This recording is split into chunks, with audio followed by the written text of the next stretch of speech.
as always, Ted, kick us off. Who do you have as your winner of the weekend? Well, did you watch? I'm sure you watched the North Carolina South Carolina game last night, right? I did, and I just whoever convinced Carolina to wear the blue jerseys and South Carolina to wear, what do they call that? Like scarlet? Yeah. Love it. I love the home on home look in rivalry Good. games like that. Love it. Hey, hate to say it, but Mac Brown, 100 wins, 2 programs, pretty impressive. But here's what I thought about going Sean McDonough in that game. Shame on the NCAA. How about that broadcast? Yeah. Hey, He was McDonough's an wearing them. outspoken guy, man. He'll let you know. He doesn't hide his feelings. He was wearing them out. I thought that was pretty cool. But I ended up going with, hey, Milroe for Alabama. I know there was a lot of talk and a lot of people, suggesting Alabama's not going to be any good. They can't find a quarterback. And he went out and scored 5 touchdowns in their opener. Now, wasn't the best opponent in the world. We understand that, but he's the first person in Alabama history to throw for 3 and run for 2 in a game. That's pretty impressive. Put up some nice numbers, looked really solid, efficient, clean football game, and his athleticism is gonna take them a long way. Yeah, he's the type of guy that if he wasn't a quarterback, he'd probably be starting for them in another position. Like that's how good of an athlete he is. Mike linebacker or H or dude, that's a big dude. He's like 6'2.5", almost 240 pounds. And that's why, I picked Alabama to win the SEC. I picked them to go to the playoff. And one of the reasons why is I think that Tommy Rees with, first of all, shout out the 2014 East-West Shrine game. Let's go. That was my QB. Let's go, Tommy. Really? Yeah. Okay. Great guy. And I just thought he'd be able to maximize Milroe's skill set, right? Get real creative. And yeah, I'm excited to watch that offense this season. I think it's going to be really fun to watch. No, I agree. They're going to expand. I imagine they're going to use him way more as a runner, and that could be difficult to deal with. That's going to be a good line of scrimmage football team. Yeah, I'm with you. Good start for the Tide, and a big one next Saturday in Tuscaloosa. Texas versus Alabama.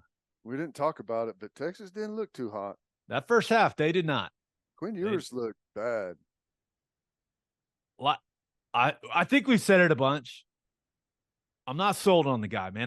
But we don't have to wait long to see what he's got. Right? True. That's the biggest non-conference game in the country, in my opinion. So that is going to be we'll have a better understanding of what Ewers has after he goes down to Tuscaloosa next weekend. All right, who do you have as your loser of the weekend? A painful one, Gabe. I'm listening. A lot of there's been a lot of talk about this. A lot of frustration building up to it, and then hey, University opens up Lindsey Street for tailgating, right? We're going to change the path of the Champions Walk, right? Because we've opened up Lindsey Street. It's right there in the shadow of the stadium, an awesome place to tailgate. Sparse is doing it a favor. Now, I'm willing just this once to say it was a really, really hot football game. It was an 11 a.m. kick. Maybe it hasn't been open for tailgating for a long time, and maybe everyone didn't get the memo. But the fact that the pictures of Lindsey Street were totally empty for tailgating under that beautiful row of oak trees is frustrating, to say the least. I saw the videos. I saw the pictures. It made me sad because I thought it was going to be full. Mm-hmm. Right. And a big deal has been made of that. Right. Now, our buddy Eddie Radosevich has made it like part of his life's mission to get Lindsey Street back to a high level when it comes to tailgating. And I'm with you. The fan base did not respond the way that I thought they would. And you get, do you give them a break one time? Because next weekend, there's no excuse. 5:00 kickoff, right? Against the Ponies. Gonna be a good football game. No excuses. You can't say, oh, Labor Day weekend. No. There are no excuses. And just so you know, SMU's a good team. They are. They got speed at the skill positions. I've already started watching. They can run. And that it needs to be, you know, with what I saw, and I didn't walk over there, but with what I saw from the pictures and videos, that's just, it's unacceptable, right? We had a bunch of good recruits in. Yeah. Bunch of big recruits. I don't know. How should I feel? Should I feel like we need a better game? We need a better kickoff time? It's the opener, man. Those are all excuses. I mean, I'm giving a lot of leeway there. I don't know, man. It's not very good.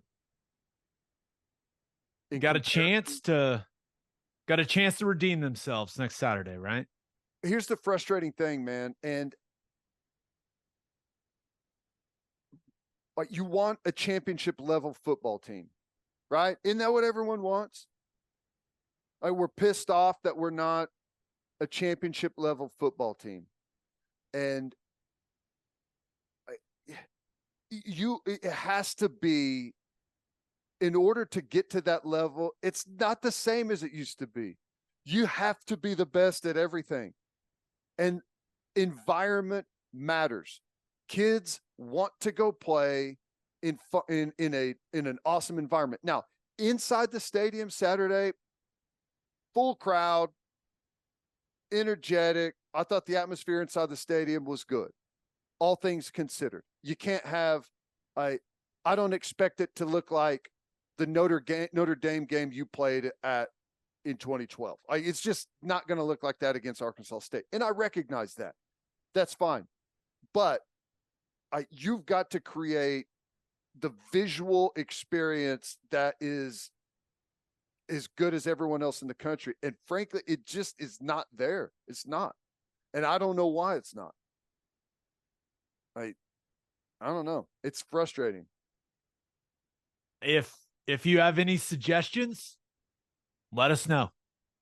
Tweet us at OK_breakdown. If you have any suggestions to get it going over there on Lindsey Street, let us know, because it's important.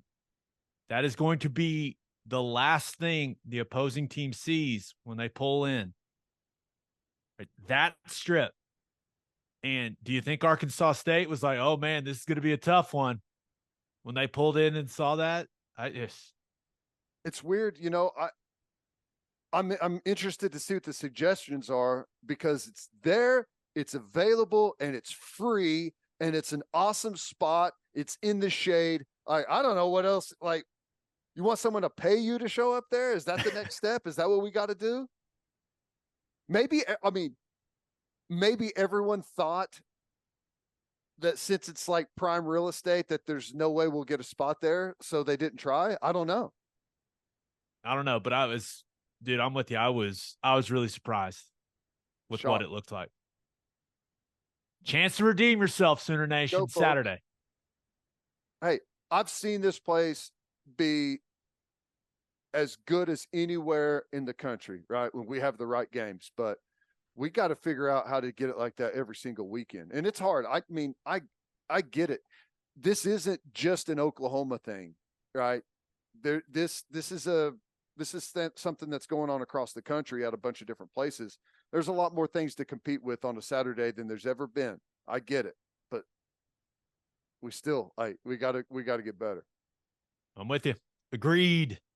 All right, let's get to my winner and loser. But first, you want this one or you want me? We have not. I screwed it up the last time. I should not have taken it out of the gate. I messed that up. This one is yours. Okay. First Fidelity Bank is a full-service financial institution based in Oklahoma with tailored solutions for all your personal and business needs, checking accounts, saving accounts, home loans, and much more. They do it all.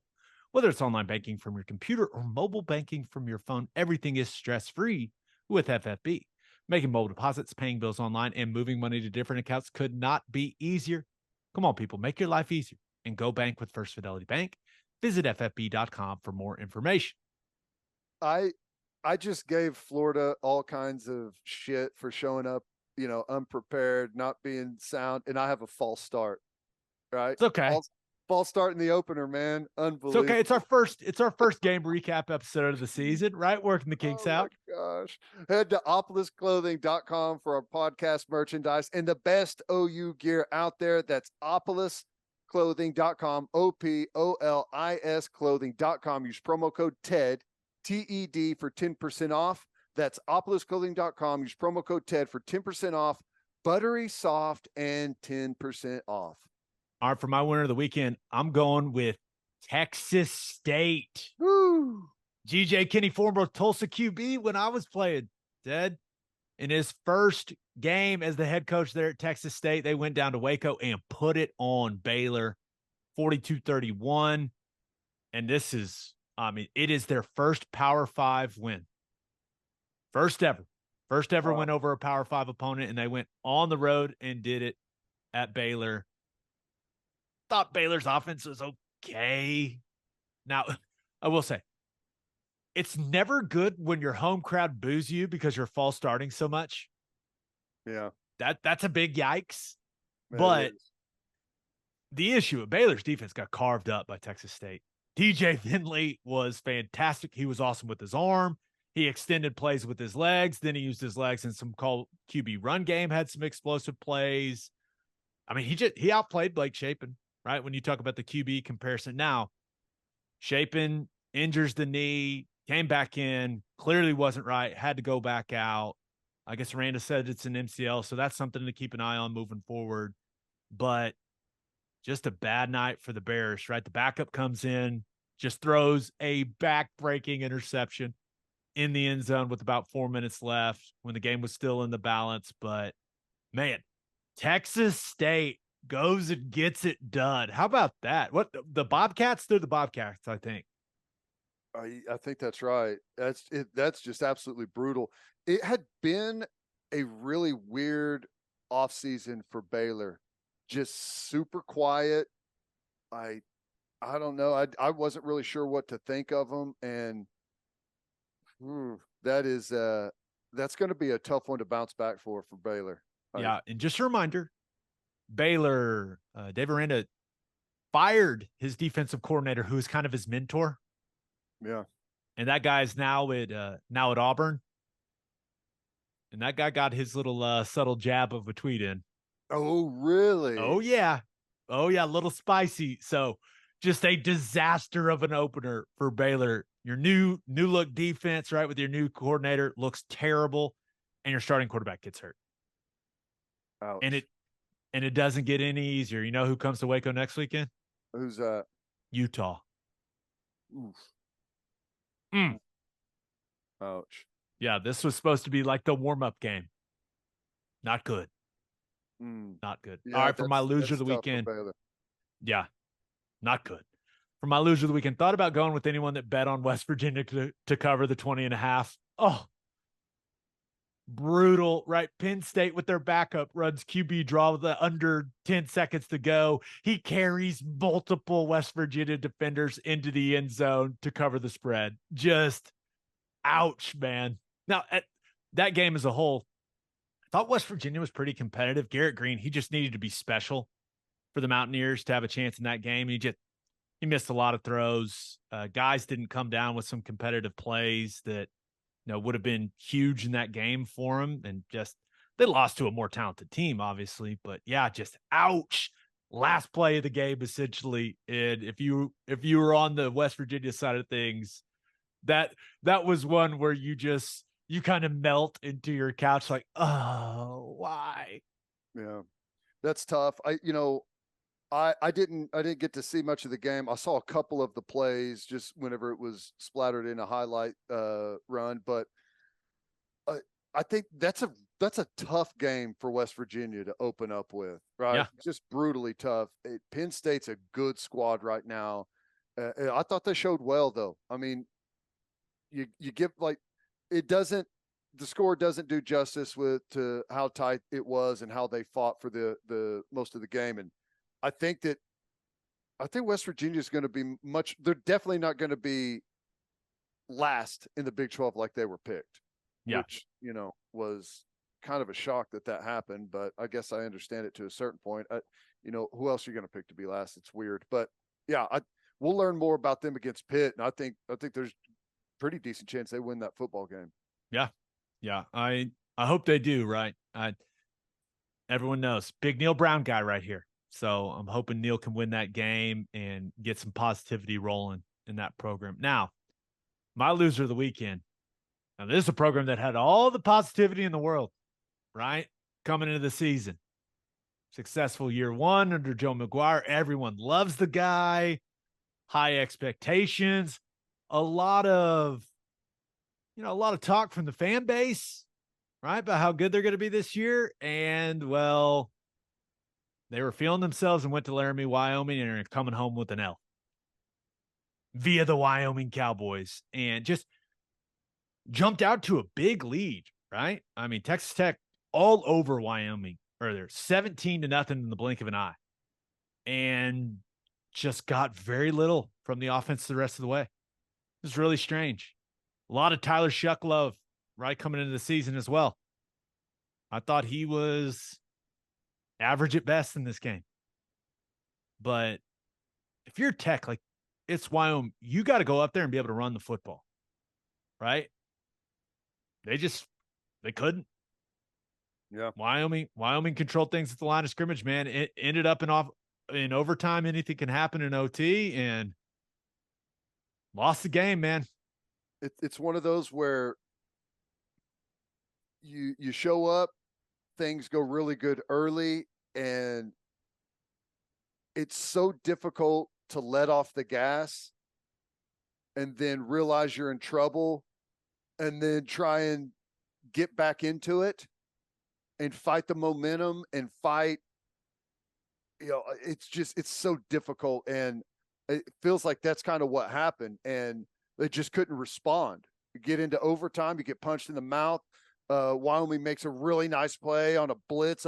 That quarterback, that was nice. That little hot route to the tight end, and then just it's also busted coverage. Yeah, right. He is uncovered. Right. You got two guys covering the same wide receiver. You're running zero. Not the time to bust. Nope. And hey, I credit them for doing it. Then they steamroll their way into the walk in for the 2-point conversion. Give Wyoming credit. I don't know if it was maybe there's a little bit of look ahead with Baylor. Maybe there's a little look ahead with Tech, because it ain't getting easier for Tech either. The Oregon Ducks come to Lubbock. That's right. Next Saturday. And you look at overtime. Because I feel like Texas Tech, they've got this reputation now of being hyper aggressive, right? With all the fourth down stuff. In the first overtime, Wyoming scores, kick the extra point. Tech scores. And listen, I guess I understand the thought process from Joey McGuire. It's like, hey, you feel like you have the more talented football team. Like, the longer this thing goes, we got an advantage. But you've been this super aggressive guy. You got one play to go win the game, and you kick the PAT. I thought that was kind of interesting. And they end up not converting on that. Remember, now in the second overtime, you got to go for two. And they don't convert theirs. And then, did you watch the 2-point conversion for Wyoming? Yeah. Steamroll. What Tech has a safety standing 8.5 yards deep in the end zone. And it's like the guy needs a damn invitation to come fill in the run. It's one of the more bizarre things I've ever seen. I watched it 10 times trying to figure out. I was like, what is this guy doing? But yeah, Wyoming just mauls them off the rock, and the dude walks in. Yep, walks in. It's like, hey, man, the quarterback goes, kill, kill, kill. The back flip sides. If they're going to run it, They're going to run it away from where the back is lined up. What are we doing? Defending against something that didn't happen, apparently. It's like, that's tough. That's brutal. Yeah, but that was a nice play by the Peasley kid on the 0 blitz. What was it, like 4th and 7 on that play too? Yeah. I mean, he's like going down as he throws it. Yeah, he's just getting cut in half in the thighs as he's letting it go and just stood in there. That was big time. But I will say there was a lot of Tech hype. This guy didn't buy it. Picked him to go 6-6 on my radio show. I didn't buy it either. No, I don't. They just had. I did not think they were going to lose this one. I will say. Yeah, they had a lot to replace, and I know McGuire's going to recruit really well. I don't know that they're in a place to, like, right out of the gate. They had like 10 seniors on their defense. I lost a first-round draft pick off their defensive line, like the only first-round draft pick Tech's probably ever had. I mean, they're 2 really good running backs that have carried the ball for them forever. They just lost a ton of pieces, and I thought that was a bit dramatic how everyone was picking Texas Tech. Joey McGuire's just so likable. They're still going to get. I still think they're going to be pretty solid this year, though. Yeah, I just think it's going to take time. Yeah, right. I think it's going to take time. Oregon, though. Yeah, good luck with the Ducks. What did they score? Did you see the Duck had to do like 500 and something push-ups? They scored 81 in their game. So good. Get ready for a dose of quarterback run game. Like, Oregon's good on the line of scrimmage. Very good. That O-line's legit. Extremely talented. So yeah, I'm kind of pissed that Tech went and lost that game. Right. And I know a lot of OU fans will be like, well, their fan base is talking all off season about how good they're going to be. Some people are saying, hey, maybe a dark horse for the playoff. Did someone someone nationally pick them to win the Big 12 and go to the playoff? I'm sure someone did. It wasn't me, though. I know that. But I hate that. I was excited for that game. Right. And now all the sizzle of Tech Oregon it's gone. I think it'll still be. You'll still going to be a fun game. You'll see Tech at their best. I mean, whatever that is. I don't think it's nearly as good as a lot of people thought, but they'll still be way better than they were against Wyoming. You can't run the rock against Wyoming, or all of a sudden you'll be able to run it against Oregon. I don't know, man. Concerning. You know what? It's interesting that sometimes teams that haven't had a whole lot of success, when they do have some success and they do have some hype, there's a very quick entitlement that feels like people are now all of a sudden going to lay down for them. Not the case. You're actually going to start to get way better effort from everybody. Yeah.